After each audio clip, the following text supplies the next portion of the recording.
plot sounds tailor-made for the 21st century. A terrorist attack at America's preeminent cultural event, the Super Bowl, threatening the lives of more than 80,000 people, including the President of the United States, who was in attendance. It is the foundation of the 1977 film Black Sunday, based on the novel of the same name by Thomas Harris. That the movie, with a distinguished filmmaking pedigree and based on a book by the author of The Silence of the Lambs, has faded into relative obscurity considering the events and fears of our time is quite remarkable.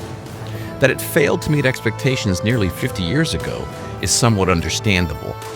First, America had never experienced a serious terrorist attack, and the events of the film seemed implausible and contrived. Second, the film 2-Minute Warning about a sniper at a championship football game was released 6 months earlier with star Charlton Heston, and it failed miserably at the box office. Third, Black Sunday was banned from release in the overseas markets of Germany and Japan. The idea of mass civilian deaths was still a very touchy subject in Japan 3 decades after the events of World War II, while Germany was still reeling from the terrorist hijacking of the 1972 Summer Olympics in Munich. The latter event inspired Harris, a reporter for the Associated Press at the time, to write his first novel in 1975.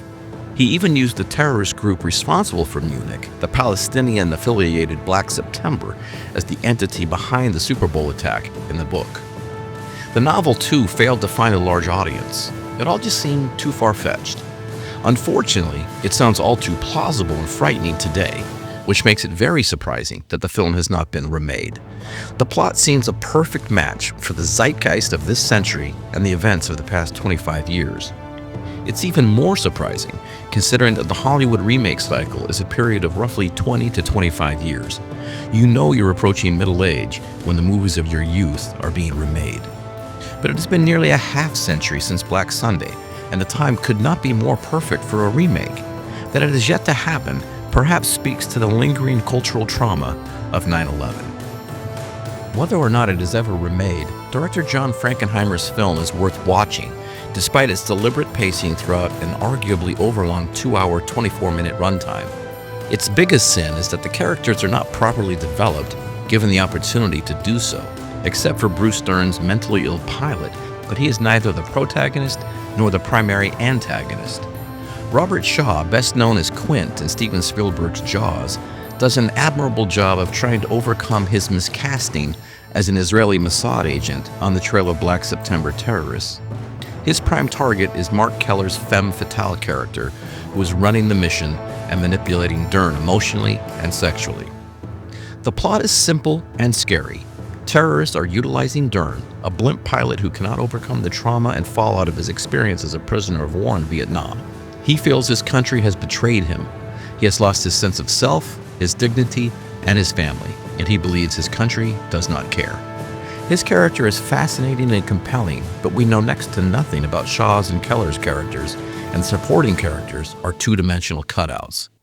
The story is enough to carry us through because of its ingenious simplicity. Dern plans to attach plastic explosives and 250,000 rifle darts to the bottom of the Goodyear blimp and explode it over the Super Bowl, killing everyone in attendance on live television. It is a classic thriller, as Shaw and his American intelligence counterparts get closer and closer to Dern and Keller as the calendar and football season end and the Super Bowl looms. It is a race against time. The single most compelling aspect of the film is the incredible access granted to filmmakers by both the NFL and the Goodyear Company. Frankenheimer filmed on location at Super Bowl X between the Pittsburgh Steelers and Dallas Cowboys. Sideline and game footage was augmented by the legendary Steve Sable of NFL Films. When you see Shaw sprinting through the stands and across the sidelines at Miami's Orange Bowl, he is actually doing it as the real Super Bowl is being played. It's extraordinary.